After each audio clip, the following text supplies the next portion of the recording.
Hello, students. Welcome to part 4 of International Business, chapter 11 of BS.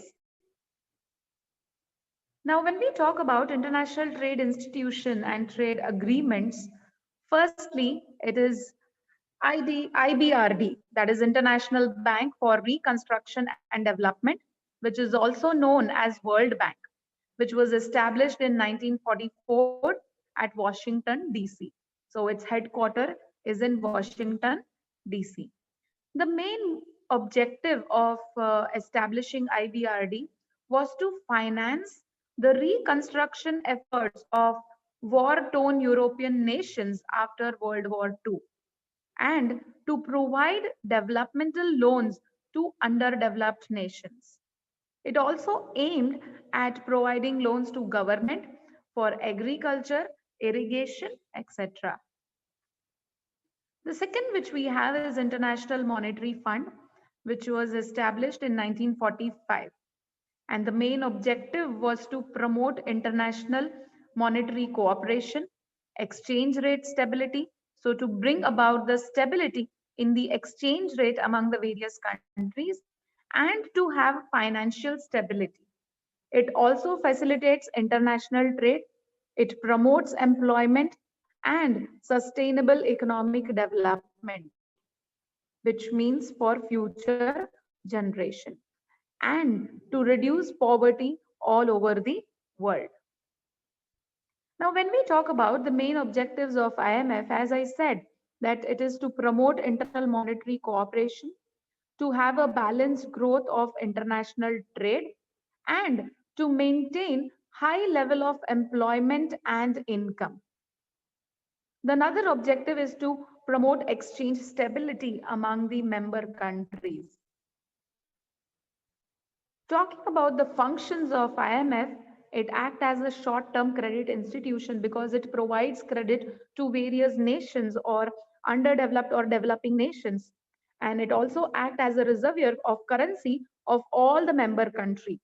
India is the founder member of IMF and World Bank, and IMF is also acting as a lending institution of foreign currency. The another function of IMF is that it helps in determining the value of country's currency, and it is an agency for international consultations. The third international trade institution and trade agreement, we have World Trade Organization, that is WTO, which was established in 1995, and it was established to transform general agreement on tariff and trade into permanent institution. So it is a permanent body to look after multilateral trade relation between the different nations. Its headquarters is in Geneva, Switzerland. Now, as I said, that GAAT is an agreement to liberalize international trade from high tariff and restrictions. And it was signed in 1947 and it lasted till 94. It was replaced then by WTO, that is World Trade Organization, in 1955. Talking about the objectives of WTO, the major objective is to ensure reduction of tariff and other trade barriers which are imposed by the different countries. It also facilitates higher production and trade and optimal use of world's resources for sustainable development, which means maximum or optimum proper utilization of resources so that resources are saved for future generation. The another objective is to promote an integrated, more viable and durable trading system between the nations. Now let's talk about the functions of WTO. The major functions of WTO are mitigating grievances of member countries, which means it tries to resolve the grievances, complaint, issues, and problems of the member countries, and laying down a commonly accepted code of conduct in international trade relations.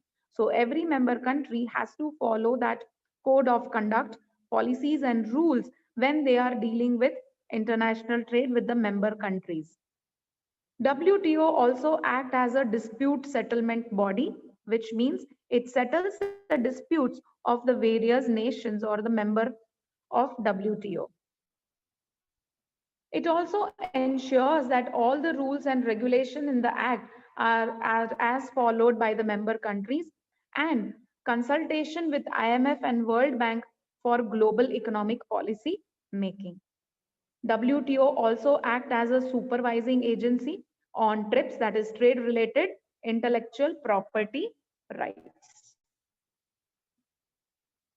Now, when we talk about the benefits or the advantages of WTO, it helps in promoting international peace and facilitates international business.